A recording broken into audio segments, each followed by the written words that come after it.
22 through 24. Even a hopeless person has dreams and aspirations that they would like to see happen in their life. King David gives us some key steps in Psalms 31, 22 through 24 of how to get to your destination successfully. King David, when he was in the process of his life, he was persistent in his prayer life.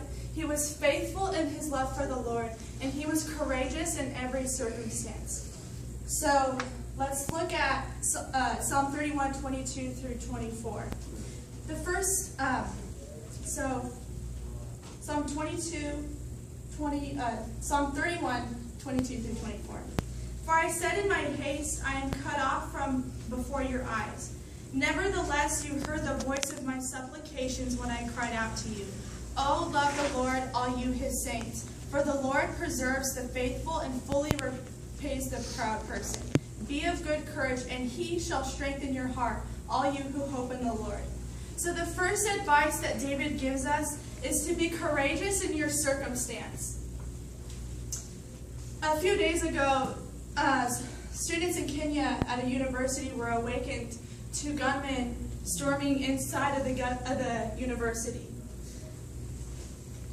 They were killing anybody who proclaimed to be Christian, and if you were Muslim, they let them go free. 147 people died, well, most of them, 147 people died, most of them Christians. Hundreds of people were taken hostage. The people that were taken hostage were the ones that were left inside of the university.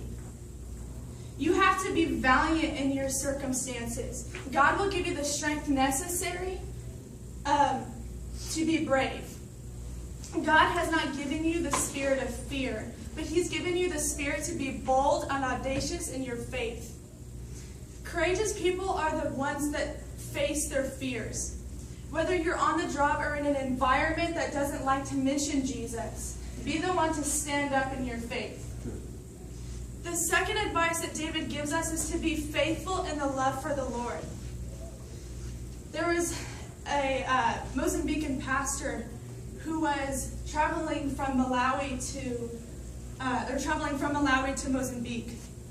And while he was traveling there, he was on a convoy, and there is these landmines on the road that they put there for the enemies, that whenever someone puts pressure over these landmines, they explode.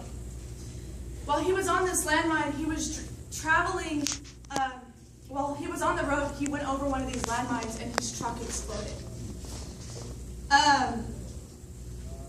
During that time, he felt a pair of strong arms wrap themselves around him and transfer him somewhere else.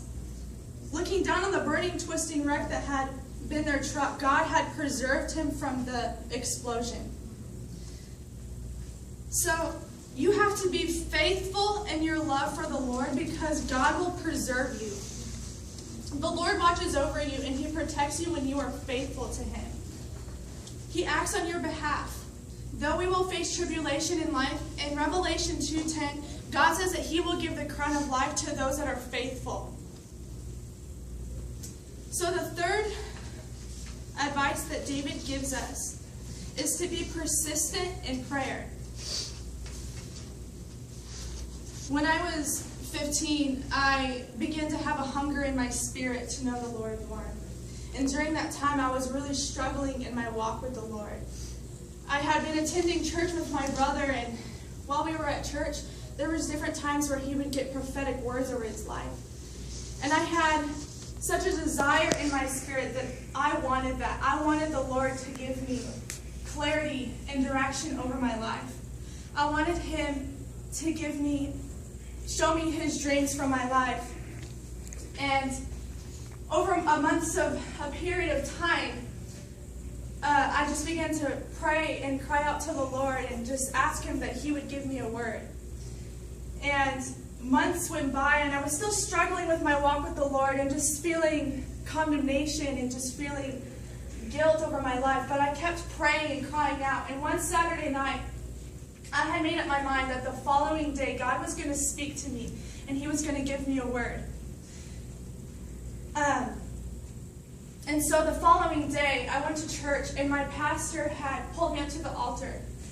And not knowing a single backdrop of my background or anything, he just pulled me up and he began prophesying over my life that God had a dream for my life, and he had a purpose for my life, and that God was going to use me to be a voice to this generation, and that God was going to use me to speak into other teenagers and other young women's life.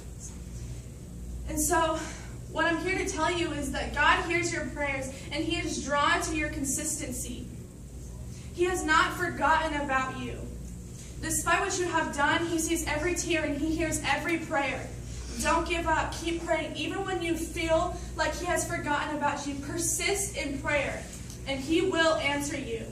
No matter what we go through in life, you have to make up your mind that you will do whatever it costs to get to your destination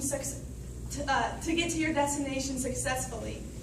The Lord requires our life, our diligence. We have to keep persevering in the process and do what King David did throughout his life. Be persistent in your prayer life. Be faithful in your love for the Lord. And be courageous in every circumstance. Very good.